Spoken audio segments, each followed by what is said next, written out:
ওই দিন মে মাসের 16 তারিখ রাতে বাসায় ফিরে গাড়িটা বাসার নিচেই প্রতিদিনের মতো পার্ক করলাম। কিন্তু পরদিন সকালবেলা যখন গাড়ি নিয়ে বের হওয়ার জন্য নিচে যাই, গিয়ে দেখি গাড়িটা নাই। আমার তো ভাই মনে করেন হুট করে মাথা একদম ব্ল্যাঙ্ক হয়ে গেছিল। আশেপাশে খোঁজ নিয়ে বুঝলাম গাড়িটা চুরি হয়ে গেছে। তো ভাই হার্টবিট বেড়ে অবস্থা একদম খারাপ।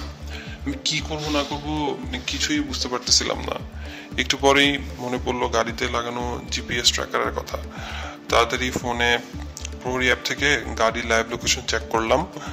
দেখলাম গাড়িটা শহর থেকে বেশ দূরে ফাঁকানাকা একটা এলাকায় দেখাচ্ছে। সাথে সাথে প্রহরী কাস্টমার কেয়ারে কল করে তাদেরকে সব জানালাম। ওনাদের পরামর্শই পুলিশকে ফোন করে রিপোর্ট করলাম। গাড়ির গাড়িতে ট্র্যাকার আছে শুনে পুলিশের কথা মতোই ইঞ্জিন লক করে গাড়ির লাইভ লোকেশনের ব্যাপারে তাদেরকে আপডেটে থাকলাম।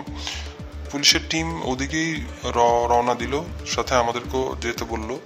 তো ঘন্টাখানেক পর আমরা যখন ওখানে পৌঁছাই, গিয়ে দেখেছি পুলিশ অলরেডি ওইখানে চলে গেছে, আর গাড়ির চোরের গ্যাংটাকেও হাতে নাতে ধরে ফেলছে।